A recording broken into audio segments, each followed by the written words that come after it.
जय हिंद दोस्तों, रक्षित खन्ना के चैनल में आपका स्वागत है। दोस्तों कैसे हैं आप? उम्मीद करता हूं कि आप अच्छे होंगे। दोस्तों आज के इस वीडियो में मैं आपके लिए 5 जानकारियां लेकर आया हूं। जैसे कि दोस्तों आप पीछे बोर्ड पे देख रहे हैं, कौन सी 5 जानकारियां मैं आपको देने वाला हूं।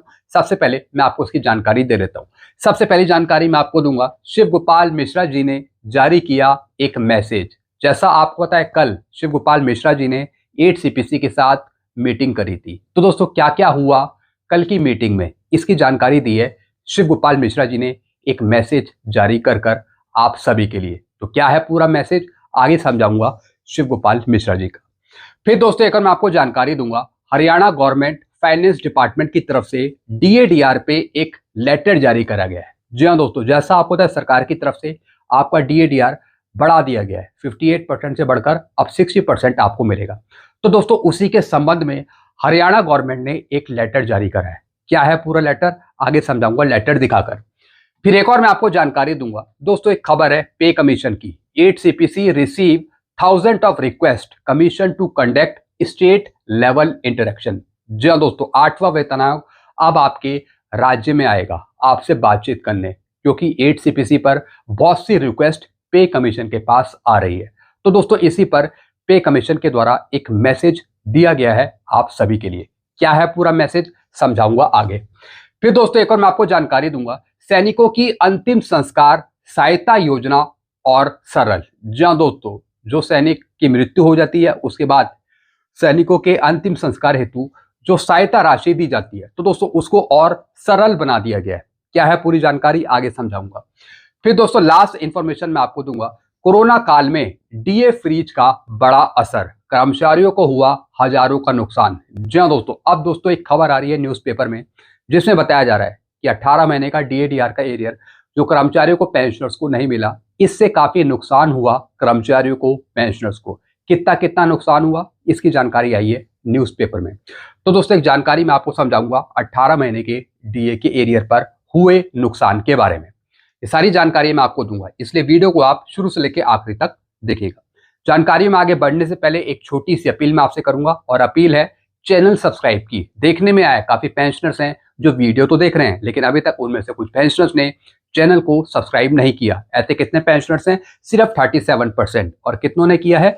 62%। तो मैं आपसे अपील कर रहा हूं, जितने पेंशनर्स ने अभी तक चैनल को सब्सक्राइब नहीं किया, तो वो पेंशनर फटाफट सबसे पहले चैनल को सब्सक्राइब कर लीजिए, ताकि आपको सही जानकारियां, ऑथेंटिक जानकारियां, नई जानकारियां मिल सके।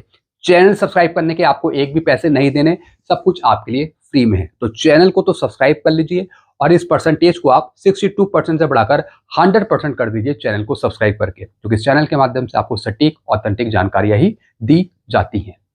चलते हैं दोस्तों पहली जानकारी की तरफ। पहली जानकारी मैं आपको देने वाला हूं, शिव गोपाल मिश्रा जी का एक मैसेज। जैसा आपको पता है कल 8 CPC पर मीटिंग थी पे कमीशन की शिव गोपाल मिश्रा जी के साथ। तो दोस्तों कल मीटिंग में क्या हुआ, क्या बातचीत हुई, तो उसके बारे में शिव गोपाल मिश्रा जी ने एक मैसेज किया है। क्या लिखा है?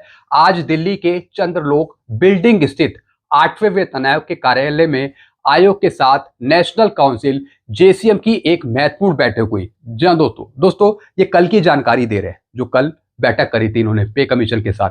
ये बैठक सुबह 11 बजे प्रारंभ होकर लगभग 1.5 घंटे तक चली। इस बैठक में कर्मचारियों के मेमोरेंडम से जुड़े सभी प्रमुख मुद्दों को मजबूती से रखने के साथ ही कई अन्य महत्वपूर्ण विषयों पर भी विस्तार से चर्चा की गई। जी हाँ दोस्तों, इसकी जानकारी कल रात में ही मैंने आपको दे दी थी कि शिव गोपाल मिश्रा जी ने कर्मचारियों से संबंधित, पेंशनर से संबंधित मुद्दे उठाए हैं पे कमीशन के सामने, जो कर्मचारियों और पेंशनर के हितों से सीधे जुड़े हुए हैं। जी हाँ दोस्तों, जो आपकी मांग है, डिमांड है, उससे संबंधित मुद्दे उठाए शिव गोपाल मिश्रा जी ने। साथ ही साथ दोस्तों जो इनका प्रपोजल है आपकी मांगों से संबंधित, उस पर भी चर्चा करी थी शिव गोपाल मिश्रा जी ने, जैसे कि फिटमेंट फैक्टर हो गया, फैमिली यूनिट हो गई, या फिर मिनिमम पे बढ़ाने को लेकर। पूरी बातचीत एक सकारात्मक और सहयोगपूर्ण माहौल में हुई, जहां हमारी बातों को गंभीरता से सुना गया। जी हाँ दोस्तों, शिव गोपाल मिश्रा जी ने बताया कि जो भी ये मीटिंग हुई ये सकारात्मक हुई, पॉजिटिव हुई। जो भी इनकी मांग थी, जो भी डिमांड्स थी, उनको सही से सुना गया, गंभीरता से सुना गया। और आगे भी इसी प्रकार की बैठकों के माध्यम से हम अपने सभी मुद्दों को मजबूती से रखते रहेंगे। यानी कि आगे भी कुछ और मीटिंग होगी पे कमीशन के साथ। दोस्तों सुनने में आया है कि पे कमीशन बहुत ही गंभीरता से आपके मुद्दों को सुन रहा है। जो भी कर्मचारी संगठन पे कमीशन के साथ बातचीत कर रहा है, चाहे दोस्तों कोई सा भी संगठन हो, अगर आप पे कमीशन के साथ मीटिंग करते हैं तो आपके जो मुद्दे हैं वो बहुत ही गंभीरता से सुने जाते हैं पे कमीशन के द्वारा। यानी बहुत ही सकारात्मक रवैया है पे कमीशन का। ये एक अच्छी बात है हमारे लिए। बस देखने वाली ये बात होगी कि जो हमारी डिमांड्स है वो एक बार पे कमीशन मान ले। 8वां वेतन आयोग की पहली मीटिंग जो कल हुई, कर्मचारियों के पक्ष में फैसला होगा। जस्टिस रंजना प्रकाश देसाई का अच्छा रिस्पांस। जी हाँ दोस्तों, जो पे कमीशन की रंजना प्रकाश देसाई जी चेयरपर्सन है, उनका अच्छा रिस्पांस है इन सब चीजों को देखते हुए। यानी जो भी आपकी डिमांड्स है उनको अच्छी तरीके से सुना जा रहा है। तो दोस्तों यही शिव गोपाल मिश्रा जी ने भी बताया अपने इस मैसेज में। तो दोस्तों ये अपडेट थी कल की मीटिंग को लेकर, जो कल मीटिंग हुई थी। चलते हैं दोस्तों अगली जानकारी की तरफ। अगली जानकारी मैं आपको दूंगा, हरियाणा गवर्नमेंट फाइनेंस डिपार्टमेंट की तरफ से एक लेटर जारी करा है डीएडीआर पे। जैसा आपको पता है केंद्र सरकार की तरफ से मंजूरी मिल चुकी है, डीएडीआर आपका बढ़ चुका है। पहले 58% आपको मिल रहा था, अब मिलेगा 60%। ऐसे दोस्तों उस लेटर के रेफरेंस में हरियाणा गवर्नमेंट फाइनेंस डिपार्टमेंट ने एक लेटर जारी करा है और इसमें बताया है कि जो हरियाणा गवर्नमेंट के कर्मचारी हो गए या फिर पेंशनर्स हो गए, उनकी जो बढ़ी हुई पेंशन है, सैलरी है, वो मई के महीने से ही मिलना शुरू हो जाएगी। बाकी 4 महीने का जो एरियर है वो दिया जाएगा, shall be paid in the month of June 2026। यानी 4 महीने का जो एरियर है वो जून 2026 में दिया जाएगा। तो दोस्तों ये बात कर रहे हैं स्टेट की। जो राज्य की सरकार है वो अब पेंशनर्स और कर्मचारियों को बढ़ा हुआ डीए 60% देगी। बाकी जो एरियर है उसका भी भुगतान जून में करेगी। बाकी जो केंद्र सरकार के पेंशनर्स हो गए, कर्मचारी हो गए, उनको भी बढ़ी हुई पेंशन होगी, सैलरी होगी, वो मई में देखने को मिल जाएगी, मई की सैलरी में, पेंशन में। बाकी जो 4 महीने का एरियर है वो भी मई के पहले हफ्ते, दूसरे हफ्ते में दे दिया जाएगा, स्पर्श के द्वारा या फिर बैंकों के द्वारा। यानी मई में आपको 4 महीने का एरियर मिल जाएगा। चलते हैं दोस्तों अगली जानकारी की तरफ। अब दोस्तों मैं आपको जानकारी दूंगा एड्स पे कमीशन की। AIDS CPC receive thousand of request commission to conduct state level interaction. जैसा आपको पता है पे कमीशन के पास बहुत सी रिक्वेस्ट आ रही है कई कर्मचारी संगठनों की, पेंशनर संगठनों की।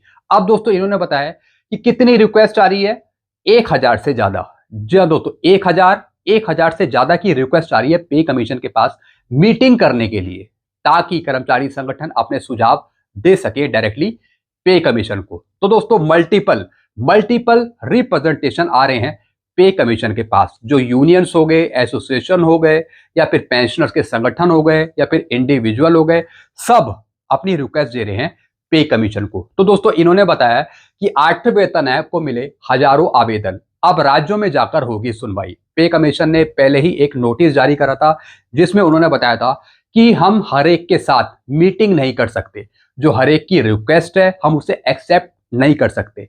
इसलिए हमारी कोशिश रहेगी कि जब दिल्ली में सारी मीटिंग खत्म हो जाएगी उसके बाद अगले महीने या फिर उससे अगले महीने फिर पे कमीशन राज्यों में आएगा। जी हाँ दोस्तों, आपके राज्य आएगा आपसे बातचीत करने, तो वहां पर आपके सुझाव लिए जाएंगे, समझे जाएंगे।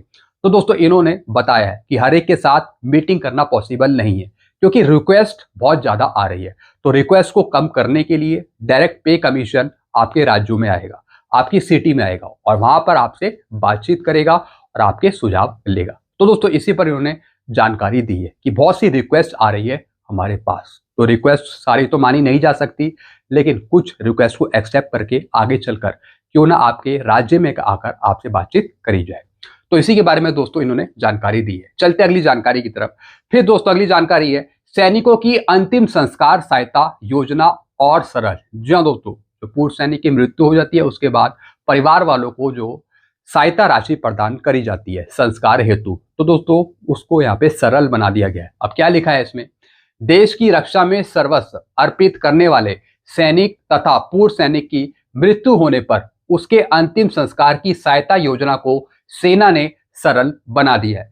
निधन की सूचना देने को सेना एक्सचेंज हेल्पलाइन नंबर 1904 का दायरा बढ़ा दिया है। जी दोस्तों, एक हेल्पलाइन नंबर था 1904, उसका दायरा बढ़ा दिया है ताकि ज्यादा से ज्यादा आप इस नंबर पे कॉल कर सके, फिर ये सहायता राशि दी जा सके परिवार को। अब देश भर में कहीं से भी पूर्व सैनिक के निधन के बाद परिवारजन इस नंबर पे सूचना दे सकते हैं। अगर पूर्व सैनिक की मृत्यु हो जाती है उसके बाद जो उसके परिवार वाले हैं वो इस नंबर पे कॉल कर सकेंगे और फिर वो फायदा ले सकते हैं। इसके तहत सैन्य अधिकारी पूर्व सैनिक के आवास के निकटतम स्टेशन हेडक्वार्टर को सूचित करते हुए उसके निकटतम रिश्तेदार को अंतिम संस्कार के लिए 10,000 रुपए मुहैया कराएंगे। जी हाँ दोस्तों, इन्होंने बता दिया कि जो सैन्य अधिकारी हो गए पूर्व सैनिक के आवास के निकटतम स्टेशन हेडक्वार्टर को सूचित करते हुए और निकटतम जो उनके रिश्तेदार हैं उनको अंतिम संस्कार के लिए 10,000 रुपए मुहैया कराएंगे। अंतिम यात्रा के दौरान सैनिक के सम्मान में सेना के प्रतिनिधि भी मौजूद रहेंगे। सैनिक कल्याण के निदेशक ब्रिगेडियर अमृतलाल बताया कि सेना मुख्यालय के निर्देश की जानकारी सभी पुनर्वास अफसरों को दी गई है। उन्होंने बताया कि पूर्व सैनिक के अंतिम संस्कार को सेना द्वारा आर्थिक मदद की योजना काफी समय से जारी है, लेकिन समय पर जानकारी न मिलने से सैन्य अफसर समय पर मदद नहीं कर पाते थे। दोस्तों, इसकी जानकारी कई अफसर को नहीं है, अधिकारी को नहीं है, इसलिए वो सही टाइम पे मदद नहीं कर पाते थे।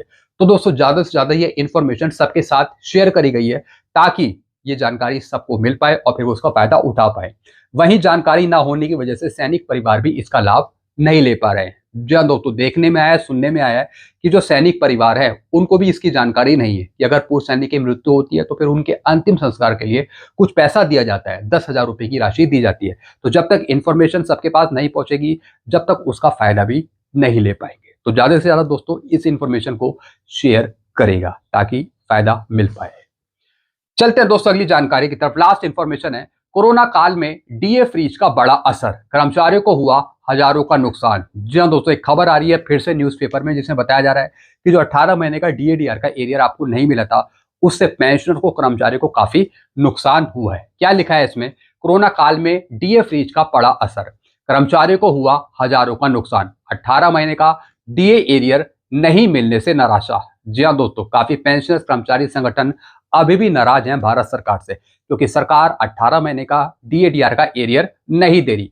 कर्मचारियों की नाराजगी के क्या कारण है? कारण क्या है? 18 महीने का एरियर नहीं दिया गया अभी तक। महंगाई लगातार बढ़ रही है तो दोस्तों महंगाई के हिसाब से तो ये एरियर मिलना चाहिए, लेकिन सरकार हमेशा मना कर रही है।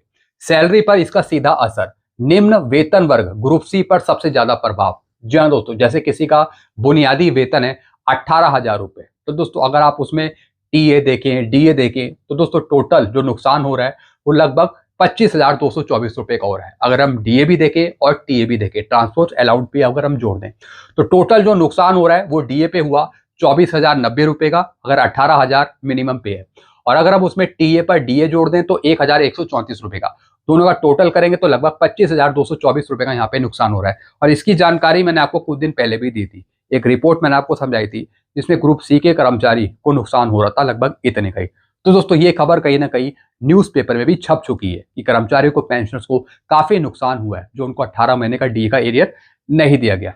अब निष्कर्ष क्या निकाला इन्होंने, कोविड संकट के दौरान लिया गया ये फैसला आज भी लाखों कर्मचारियों के लिए आर्थिक झटका बना हुआ है। जी हाँ दोस्तों, कहीं ना कहीं आर्थिक तरीके से नुकसान हो ही रहा है पेंशनर्स को, कर्मचारियों को, जो बेचारे बुजुर्ग हैं या फिर जिनकी हेल्थ कंडीशन अच्छी नहीं है। तो अगर ये पैसा रिलीज कर दिया जाए तो थोड़ी आर्थिक सहायता उनको मिल जाती, लेकिन सरकार कुछ नहीं कर रही। 18 महीने का डीए का एरियर वो खा गई, नहीं दे रही।